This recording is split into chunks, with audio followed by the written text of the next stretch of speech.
Mixed-use developments, the future of urban planning in the UK. So picture this.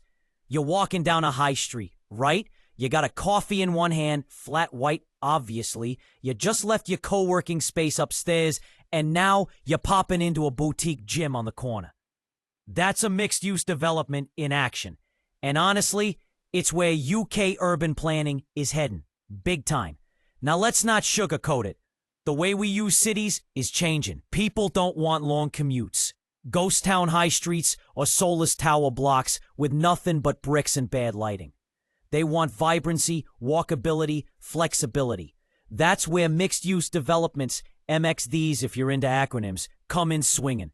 Let me tell you, from my own boots-on-the-ground experience, the appetite for these kinds of projects is growing like mad, especially in places like Manchester's Ancoats or London's Nine Elms. I recently helped a young couple secure a flat above a bakery/art gallery in Bristol. No joke, the ground floor smelled of sourdough and paint. Dreamy? Maybe. Convenient? Absolutely. They work remotely and wanted a lifestyle, not just a postcode. So, what actually is a mixed-use development? It's basically a combo of residential, commercial, retail, leisure, sometimes even cultural or community uses, all wrapped into one site. Think flats above shops, co-working next to creches, rooftop bars near shared gardens. And no, it's not new, but what is new is how integral it's becoming to future-proofing our cities. Why now, though? Blame or thank a few things. The decline of traditional retail. Let's be real. How many chain stores does one town need? Remote work boom. People are living where they want, not just near where they work. The housing crisis. Every square inch matters. Sustainability. Walkable, multi-purpose neighborhoods equals less reliance on cars, equals less emissions. And here's a cheeky one. Local councils are actually on board. Shocking, right? But they're finally seeing that if they want to hit those net zero targets and revive struggling high streets, MXDs are a no-brainer. In Birmingham, for instance, we're seeing abandoned shopping centers reborn as residential-led hubs with communal courtyards, local artisan spaces, and wait for it, zero parking. Zero. Because who needs two cars when the tram's right outside your door? Of course, there are challenges. Always are. NIMBYs, not in my backyarders. Grumbling about overdevelopment. Financing complexities, it ain't cheap, folks. And don't even get me started on planning permission delays. Honestly, I've had applications sit in limbo longer than a season of Love Island. But here's a little insider nugget. Investors love these projects. Long-term rental yield? Check. Footfall for local businesses? Check.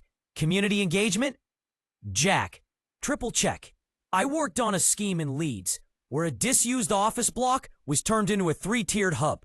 Flats up top, a wellness center in the middle, and an indie food court with live music no less, at street level. It sold out before it completed.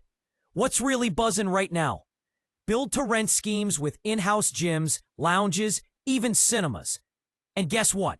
All tied into ground floor cafes and flexible retail. Repurposed office buildings in city cores becoming mixed-use vertical villages. It's a thing. Look it up. Hackney's been smashing it on that front.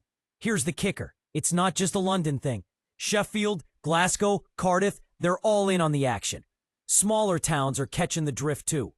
I've got my eye on a project in Cheltenham, turning an old brewery into flats, studio workspaces, and, because why not, a gin distillery. So what does this mean for you? Whether you're a buyer, investor, or just property curious.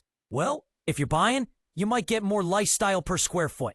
If you're renting, these places usually come with perks. Think rooftop yoga and parcel lockers. If you're investing, the returns can be juicy. But you gotta do your homework. And if you're planning to develop, mate, now's your moment. Get in before the big boys swallow it all up. Honestly, I reckon mixed use is more than a trend. It's a full-on shift.